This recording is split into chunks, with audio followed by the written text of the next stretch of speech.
Organic compounds isomerdom topic है. Organic compounds having same molecular formula but differing from each other at least in some properties.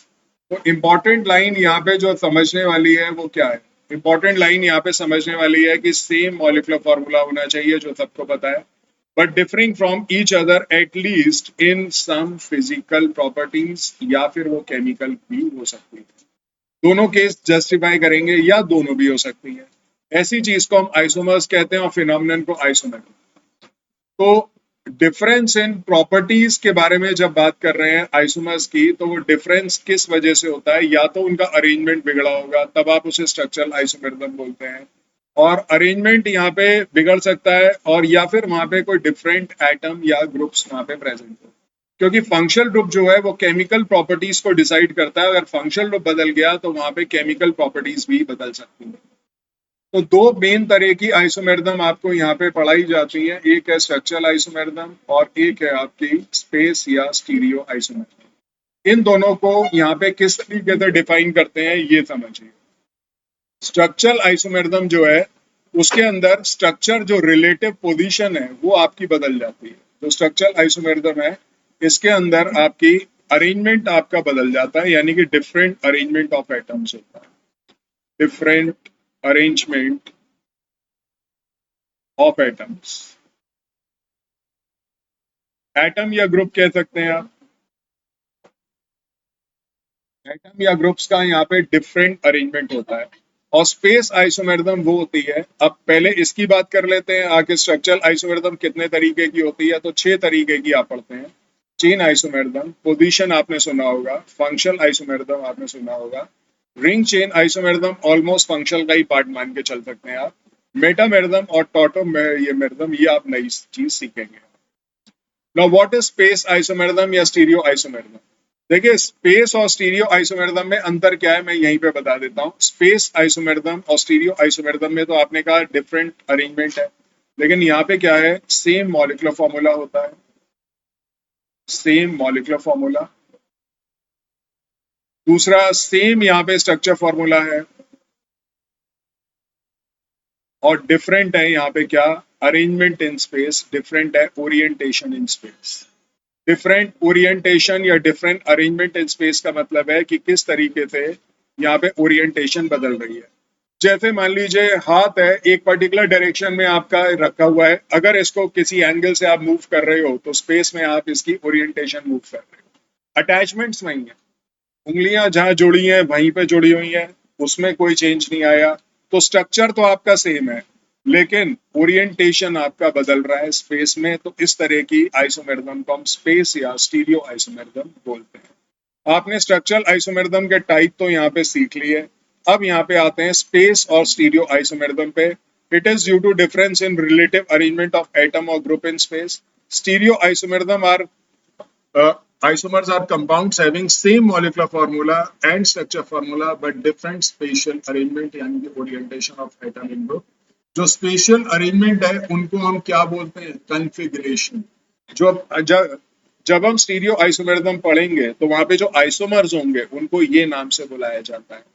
और ये 3 तरीके की आप पढ़ने वाले हैं. पहला है ज्योमेट्रिकल आइसोमेरिज्म, जो कि आपने इससे पहले नहीं पढ़ी होगी. सेकंड है आपकी ऑप्टिकल आइसोमेरिज्म और तीसरी है आपकी कॉन्फॉर्मेशनल आइसोमेरिज्म. ये 3 तरह की आइसोमेरिज्म यहाँ पे हम पढ़ने वाले हैं.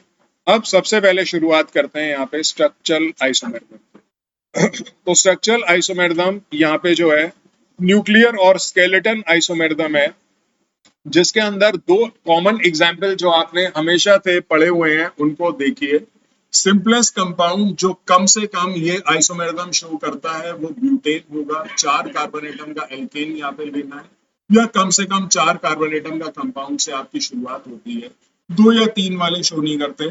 और नंबर ऑफ आइसोमर्स यहाँ पे किसके कितने पॉसिबल हैं, जैसे हेक्सेन्स में 5 बनते हैं, हेप्टेन में 9 बनते हैं, ऑक्टेन में 18 बनते हैं, नोनेन में 35 और डेकेन में 75. कोई फॉर्मूला नहीं है इनको निकालने का, ये आपको बना के चेक करने पड़ते हैं. ब्यूटेन के अंदर जब आप बनाते हो तो यहाँ पे एन ब्यूटेन आपका बन गया, और यहाँ पे क्या बन गया, isobutane. What is isobutane? Iso word वहां यूज होता है जब आप सेकंड कार्बन एटम पे एक सिंगल मिथाइल की ब्रांचिंग करते हैं. तो अब आप इसको आइसो बोल सकते हैं और ये दोनों कॉमन नेम्स हैं, ये आईयूपीएसी नेम नहीं है। जब आप एन और आइसो लिख रहे हैं, एन का मतलब स्ट्रेट चेन, आइसो का मतलब सेकंड कार्बन एटम पे या सेकंड लास्ट कार्बन एटम पे मिथाइल की एक ब्रांचिंग, सिंगल ब्रांच। दूसरा पेंटेन में चेक करो तो एन पेंटेन क्या है, 5 कार्बेटम आपके सीध में जुड़े हुए हैं स्ट्रेट लाइन में। आपने सेकंड कार्बेटम पे मिथाइल की ब्रांचिंग की तो ये क्या बन जाएगा, आइसोपेंटेन। और अगर आपने सेकंड कार्बन ये कार्बन पे डबल ब्रांचिंग कर दी मिथाइल की तो ये क्या बन जाएगा, नियो। फिर से ये जो प्रीफिक्स आप लगा रहे हो, ये नियो पेंटेन, आइसो और एन, ये कॉमन नेम्स में आते हैं और ये आपके आईयूपीएसी नेम्स में नहीं आते।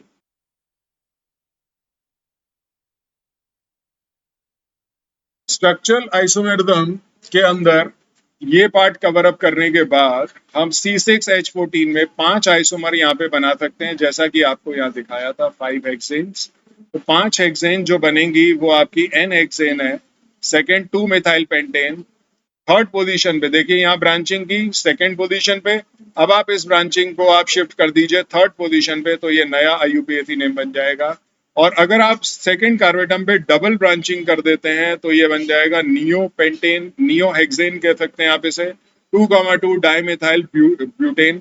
ऐसी आइसो हेक्सेन आप इसको कह सकते हैं क्योंकि सेकंड कार्बन एटम पे मिथाइल की ब्रांचिंग है, बट यहाँ पे थर्ड कार्बन एटम पे आपने मिथाइल ब्रांच किया है, इसलिए इसको आइसो हेक्सेन नहीं कह सकते। तो ये ध्यान रखना, सेकंड पे ही ब्रांचिंग होनी चाहिए, डबल ब्रांचिंग भी यहाँ पे सेकंड पे है तभी इसका नाम नियो हेक्सेन हो सकता है। तो नियो, आइसो, नॉर्मल हेक्सेन ये हो सकते हैं। और अगर मैं एक मिथाइल की ब्रांच को इधर शिफ्ट कर दूं थर्ड कार्बन एटम पे तो ये 2,3 डाइमिथाइल ब्यूटेन हो सकता है। ये वाले कंपाउंड्स जैसे ये एल्कीन है, यहाँ पे ये अल्कोहल है, ये एल्डिहाइड है या कीटोन कह सकते हैं, और यहाँ पे 5 कार्बेटम की एल्काइन और एमीन्स के अंदर भी आइसोमेरिज्म हो सकती है। बट एल्काइंस के केस में 4 कार्बन एटम की एल्काइन के अंदर चेन आइसोमेरिज्म नहीं हो सकती। अगर आप ब्यूटाइन के अंदर चेन आइसोमेरिज्म बनाने की कोशिश करेंगे तो ये कार्बन एटम पेंटावैलेंट हो जाएगा। Now we will study one by one कि यहाँ पे C4H8 में कैसे होता है। तो C4H8 CnH2n जनरल फॉर्मूले को करस्पॉन्ड कर रहा है और इसके अंदर ब्यूटानीन और 2 मिथाइल प्रोपीन आपको मिल रहा है, ये दोनों चेन आइसोमर हैं। पोजीशन नहीं बदलेगी, जो भी फंक्शनल ग्रुप या डबल बॉन्ड ट्रिपल बॉन्ड यहाँ पे होगा। ऐसे ही यहाँ पे C4H10O CnH2n प्लस 2O के आइसोमर को करस्पॉन्ड कर रहा है जनरल ये फॉर्मूले को, इससे बनते हैं एल्कोहल। और अल्कोहल के यहाँ पे 2 आइसोमर चेन आइसोमर दिखा रखे हैं, लेकिन फंक्शनल ग्रुप की पोजीशन नहीं बदल रही है। एंड अगेन C5H10O है एल्कीन के जनरल फॉर्मूले के साथ ऑक्सीजन, इसमें एल्डिहाइड और कीटोन्स बनते हैं।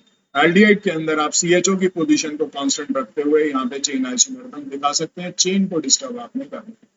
इसके बाद C5H8 ये जनरल फॉर्मूला करस्पॉन्ड करता है एल्काइंस को, तो यहाँ पे CnH2n-2 आप यहाँ पे लगा सकते हैं।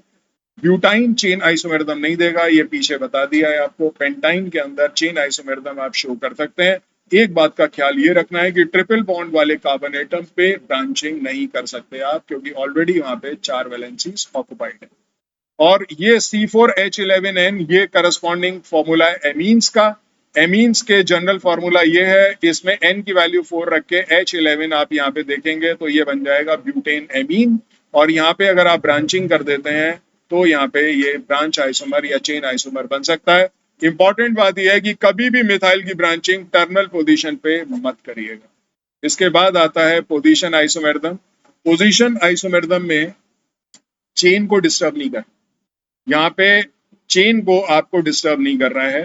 तो it is due to difference in position occupied by particular atom और ग्रुप। कोई सब्सटेंट हो सकता है, कोई डबल बॉन्ड हो सकता है, ट्रिपल बॉन्ड हो सकता है या फंक्शनल ग्रुप हो सकता है। तो यहाँ पे आप देखिए डबल बॉन्ड की पोजीशन जो है सिर्फ वो बदल रही है, बट यहाँ पे चेन जो है वो स्ट्रेट है, चेन यहाँ पे कोई डिस्टर्ब नहीं हो रही। ऐसे ही यहाँ पे एल्काइन के केस में आप यहाँ पे चेक कर सकते हैं कि यहाँ पे ब्यूटाइन है आपका, ट्रिपल बॉन्ड की पोजीशन बदल रही है बट चेन आपकी स्ट्रेट है, उसमें कोई चेंज नहीं आ रहा।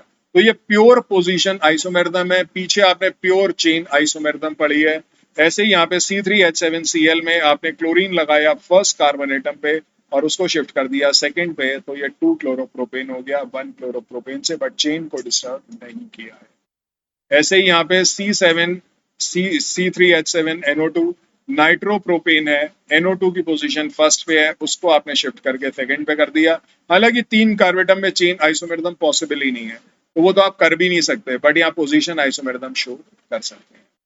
तो सम अदर एग्जांपल्स में लेते हैं, क्या ये इस तरह के कंपाउंड्स में ही पॉसिबल है? तो एल्कोहल्स भी हमने यहाँ पे कवर अप कर लिया। C3H8 किसको करस्पॉन्ड कर रहा है? CnH2n plus CnH2n plus 2O।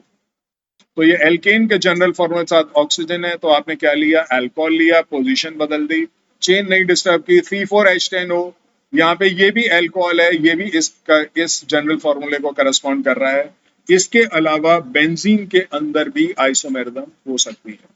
Benzene के अंदर जैसे ये फॉर्मूला मैंने बनाया, तो डाइक्लोरोबेंजीन, जब ये फर्स्ट और सेकंड पोजीशन पे होते हैं ये दो ग्रुप्स, तो आप इन्हें क्या बोलते हैं? ऑर्थो। इसको क्या बोला जाता है? Ortho dichlorobenzene. आप इसका नाम भी यहाँ पे लिख सकते हैं, ऑर्थो डाइक्लोरोबेंजीन। जब आप इसे फर्स्ट और थर्ड पोजीशन पे शिफ्ट कर देते हैं तो ये कहलाता है मेटा। इसको स्मॉल m से यहाँ पे सिंबलाइज करते हैं, नाम यही चलेगा डाइक्लोरोबेंजीन। और जब आप इसको फर्स्ट और फोर्थ पोजीशन पे शिफ्ट करते हैं तो ये कहलाता है क्या? Para dichlorobenzene. ऐसे ही यहाँ पे आप मिथाइल लगा देंगे तो वो कहलाता है जाइलीन। ये अगर C8H10 आपको पूछा जाए तो ये जाइलीन है। यहाँ पे हम क्या लगा रहे हैं? मिथाइल। ऑर्थो पोजीशन पे, यहाँ पे कहाँ लगा रहे हैं? मेटा पोजीशन पे, और यहाँ पे कहाँ लगा रहे हैं? पैरा पोजीशन पे। अगर आप इसे कॉमन नेम बोलते हैं तो ऑर्थो मेटा पैरा, वरना इनकी पोजीशन बताएंगे तो IUPAC नेम बन जाएगा। 1,2 डाइमिथाइल बेंजीन, 1,3 डाइमिथाइल बेंजीन और 1,4 डाइमिथाइल बेंजीन।